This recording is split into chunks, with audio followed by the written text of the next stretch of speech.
poquito sorprendido que en el ámbito del derecho sea un economista el que venga a discutir un poquito de filosofía de tributación. Indudablemente que hay una conceptualización tributaria que antecede a la formulación jurídica de lo que son los temas de derecho tributario.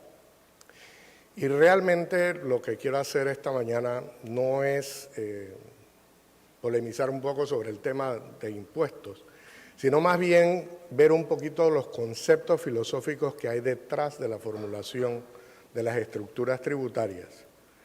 Hacer un pequeño ejemplo en el caso panameño, cómo funciona, introducir un elemento del impuesto negativo como algo que justamente no cubre una institución como el Tribunal de Derecho Tributario, y verle el impacto que eso tiene en el resto de la economía. Un poquito retador el concepto porque hablamos de desarrollo de las naciones y el impacto del derecho tributario. Y el derecho tributario realmente lo que hace es impartir justicia y hacerlo muy equitativo, pero bajo el marco de una formulación posiblemente económica o socioeconómica de lo que son las reglas de tributación. Indudablemente, Benjamin Franklin dijo que había dos cosas que eran inescapables en la vida, una de ellas la muerte y la otra los impuestos. Así es que partiendo de esa premisa yo quisiera dar un poquito la referencia y la perspectiva histórica de qué es lo que debe contener un marco jurídico tributario cuando uno lo enfoca entendiendo las repercusiones que tiene tanto en la redistribución del ingreso como en la formulación de un balance social razonable, porque ahí es donde realmente el derecho tributario posiblemente juega en un elemento de equidad, como dijo la magistrada presidenta. Para ello, lo primero que quisiera hacer es hablar un poquito de qué significa desarrollo de las naciones, porque para cada uno el tema de desarrollo de las naciones tiene un sentido totalmente distinto. Al final yo creo que el desarrollo de las naciones no tiene una definición que aceptemos todos de manera uniforme. El desarrollo de las naciones es distinto en la perspectiva del gobernante, es distinto en la perspectiva del contribuyente, es distinto en la perspectiva del empresario. El desarrollo humano en muchas cosas y la sociedad y el individuo es inminentemente egoísta. Radica mucho en cómo estoy yo con relación al mundo que me rodea. Así es que si a mí me va bien, yo siento que hay suficiente desarrollo. Si a mí no me va bien, entonces el desarrollo no es suficiente. Una de las cosas, posiblemente en la experiencia mía personal, de haber pasado por Hacienda y Tesoro y Planificación primero y después Economía y Finanzas, es haber distinguido la relación que existe entre los métricos que los economistas usábamos en los 80 y haber evolucionado a entender que los métricos críticos, igual que en el caso de una corporación, es el bienestar de la persona que al final recibe el beneficio social. Así es que si en los 80 nos preocupaba mucho el tema de crecimiento económico, posiblemente al principio del siglo XXI nos preocupa mucho más cómo el desarrollo económico realmente impacta a los individuos al final. Puesto de una manera paralela, no se trata de las empresas que cotizan en la bolsa que destacan sobre todo el volumen de sus ventas. Al final la bolsa premia y castiga a aquel que le permite la mayor distribución de dividendos y valorización de las acciones que tienen las personas. De la misma manera en un país, la posibilidad de que las personas puedan mejorar su crecimiento individual es lo que define realmente si hay desarrollo económico o no hay desarrollo económico. Y es por eso que ahora, mucho más recientemente, nosotros vemos coeficientes como la distribución de riqueza, distribución del ingreso, el coeficiente de Gini como elementos críticos que se agregan a las medidas tradicionales, medidas de comportamiento económico como es el crecimiento del Producto Interno Bruto, el Producto Interno Bruto per cápita y quizás para mí la más importante de todos, no solamente los coeficientes estos de beneficio social, sino que adicionalmente la tasa de desempleo creo que es el métrico económico que resume en una sola cifra la conducta de una economía. Si nosotros vemos eso, entonces tenemos que hay aproximaciones a las medidas de equidad social que están desempeñadas o están incluidas cada vez más en lo que es el desarrollo de las sociedades. Y si eso es así, nosotros tenemos dos elementos. Yo creo que el Estado en su marco jurídico y las sociedades en su conjunto tienen que permitir dos cosas que son esenciales y fundamentales. Que todos tengamos las mismas oportunidades de desarrollo económico. Eso significa que el marco jurídico legal tiene que ser equitativo y justo para que todos puedan participar. Y eso es muy propio de las constituciones, pero que no necesariamente se cumple, y vamos a ver cómo no se cumple en el marco tributario. Que todos tengan la misma oportunidad de éxito y desarrollo. Esa es la primera premisa. Es la premisa de creer que todos podemos jugar en una cancha que está nivelada, todos jugamos bajo las mismas reglas de juego. Y lo segundo, que viene con la primera, es la oportunidad que uno tiene de poder surgir dentro de la sociedad. Así que este es el segundo elemento donde hay una contribución importante de que la persona pueda mejorar de una generación a otra, estar en mejores condiciones, los padres trabajando para que los hijos tengan un alcance y un desempeño mucho mejor que el que tuvo los padres, y así de generación en generación. Y a eso llamamos la movilidad vertical. Entonces, para lograr esto, las oportunidades tienen que darse para que la persona pueda utilizar su talento de la mejor manera y entonces con ello crecer en sus oportunidades y las oportunidades que le brinda a su familia, a sus hijos y a las personas que están relacionadas con él. Por lo tanto, y quiero hacer énfasis en 4 términos que voy a utilizar o conceptos que voy a utilizar a lo largo de la presentación. El desarrollo de las naciones es el reflejo del desarrollo de las personas. Todas las personas. En la medida que una sociedad no permita el desarrollo de todas las personas, genera injusticia y una vez que hay injusticia, procede el conflicto. Así que la justicia tributaria tiene mucho que ver en todos estos elementos, pero parte de un marco general que permita establecer esta oportunidad para que las personas se desarrollen. Así que es el individuo al final por quien se trabaja. Para los economistas no debe ser la satisfacción de que la economía creció al 5% si los extremos de pobreza son tales que no permiten el desarrollo humano. Sería mucho mejor tener una tasa de crecimiento mucho más modesta, pero posiblemente con una participación mucho más equitativa de las personas. Y en el desarrollo de las personas, la estructura tributaria tiene que promover esa equidad y tiene que promover, que es lo que hace el tribunal, el desarrollo de un elemento de justicia para todos. Pero el tribunal solo puede desarrollar la justicia que está plasmada en el derecho tributario. Es en la formulación del derecho tributario donde el concepto tiene que estar incorporado. De lo contrario, impartir justicia puede ser relativamente injusta si la estructura tributaria que subyace de sí es injusta. Entonces hay una contradicción en ese sentido. El marco jurídico requiere reglas claras. Y claro, para nosotros en el caso de personas que hemos estudiado sistemas cuantitativos, la redacción tributaria, la redacción legal es un ejercicio muy extenso, en algunos casos que data de los tiempos en que la norma se cobraba por las palabras escritas. Yo creo que hay estructuras que son relativamente más sencillas para poder presentar marcos, especialmente en tributación. Yo siempre he tratado de ser mucho más, establecer fórmulas que sean mucho más claras, donde la interpretación tiene menos cabida a cosas que son matemáticamente rigurosas. En eso realmente, al final, la aprobación de las leyes lo hacen y lo redactan abogados y no economistas, y entonces tiende a tener una redacción que a veces introduce elementos de incertidumbre y riesgo, mucho más distinto de lo que podría ser una formulación muy específica, muy cuantitativa. Pero sin duda alguna que un sistema tributario equitativo promueve los elementos filosóficos que habíamos descrito. Una cancha igual para todos donde podemos participar y segundo, donde tengamos posibilidades de movernos socialmente y escalar y progresar dentro de esto. Y me lleva a que aparte de las personas, la conceptualización tributaria tiene que ser una formulación de largo plazo.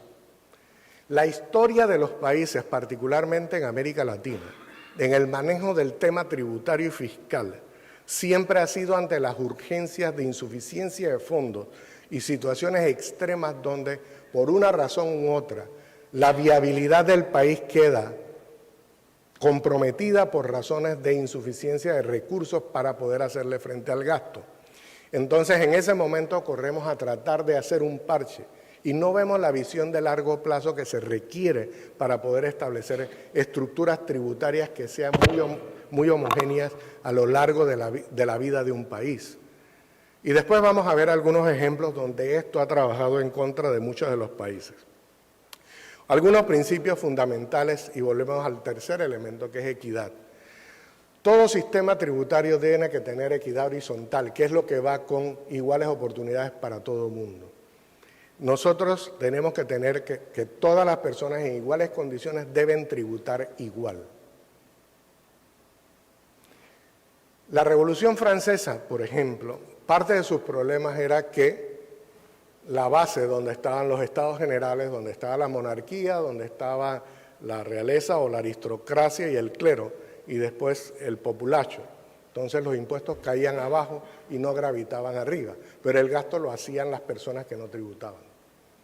No voy a decir que es la única razón por la que se hizo la Revolución Francesa, pero indudablemente la falta de equidad en ese concepto trajo como consecuencia al final un movimiento que cambió y marca una nueva era en la historia de la humanidad. Inclusive, eso tiene que ver también con la posibilidad de la equidad vertical, que después vamos a ver cómo se ha interpretado en otros momentos. La equidad vertical refleja el hecho de que la persona que más tiene o tiene más recursos o tiene más ingresos o tiene más patrimonio o importa más, en teoría paga más. No estoy diciendo que la tasa de imposición tiene que ser mayor para la persona que mayor ingreso tiene. Eso es otra cosa, eso es un tema si hay justicia social o no debe haber justicia social. Pero si la base es mayor, entonces la contribución tiene que ser mayor. Así que igualmente, con un ligero cambio en el enfoque, las oportunidades de desarrollo que tienen que ser posibilidades de movilidad vertical y oportunidades iguales, se reflejan en el sistema tributario con una equidad horizontal donde todos por igual pagamos. Si yo tengo el mismo ingreso que mi vecino, ambos pagamos la misma cantidad. Y la otra es, si tienes más, entonces pagas más. Si tienes menos, pagas menos cantidad. Y eso me va a llevar eventualmente al análisis de lo que yo denomino lo que son impuestos negativos en la sociedad. Así que una de las cosas más importantes que debe tener un régimen tributario, a mi juicio, es que debe ser neutral. Debe ser neutral porque no sesga a favor de nadie, por la simple y sencilla razón de que una vez que se sesga a favor de alguien, automáticamente se castiga a otros. El beneficio o la preferencia que tenga alguien en un sistema tributario pasa por un juego de suma cero. Si alguien lo gana es porque alguien lo paga. No existe ninguna, como dicen los economistas de la Universidad de Chicago, no existe el free lunch, no hay un almuerzo gratuito. Siempre hay un costo. Para cada beneficio siempre hay un costo. El hecho es que al revés tampoco funciona. Siempre puede haber costos que no generen ningún beneficio. Pero para cada beneficio siempre va a haber un costo. Por lo tanto, la neutralidad del sistema tributario es crítica para poder hacer desarrollo económico y desarrollo social. ¿Cómo se ha manifestado en la historia esta evolución? Varias cosas. Primero, que hablamos de tributario, y la génesis de tributario tiene que ver con el soberano, a quien había que pagarle tributos. Esta referencia tributaria datan de antes de la era cristiana, donde todos los impuestos se iban recogiendo para favorecer al soberano. Los derechos, las tasas, los impuestos como tal, siempre fueron para favorecer al soberano. Con el advenimiento de la República, esto cambia y las constituciones declaran los impuestos a través de leyes y las leyes tratan de ser de aplicación universal y no ser caprichosas. En el caso del tributo era caprichoso y mucho de la aplicación de los fondos que recaudaba el soberano estaban diseñados para financiar inminentemente la expansión del reino. Así que muchas de las guerras estaban sostenidas a través de la estructura tributaria y en menor grado estaba sostenido el desarrollo de las personas y de la sociedad, porque todo se centraba alrededor del soberano, a través del monarca o del rey. Entonces era algo muy privado el sistema tributario, de aplicación general o selectiva, pero en el beneficio del individuo que gobernaba. Posteriormente, con estructuras un poco más complejas de gobierno y menos de imperios, a medida que iba evolucionando la Edad Media, todo esto iba pasando a favor del gobernante, ya sea que fuera el gobernador de turno, el representante del emperador, las personas que hacían las colectas para cualquier cosa. Pero si uno ve la guerra del Peloponeso y las guerras entre Esparta y Atenas, el fracaso y el colapso de Grecia obedece a una situación inflacionaria, producto de exceso de tributación para poder financiar la flota y las guerras que Atenas tenía con Esparta.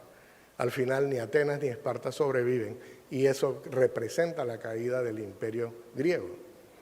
Simplemente donde la base tributaria se hace expansiva porque vamos agregando territorios y para poder agregar territorios necesitamos pagar la guerra.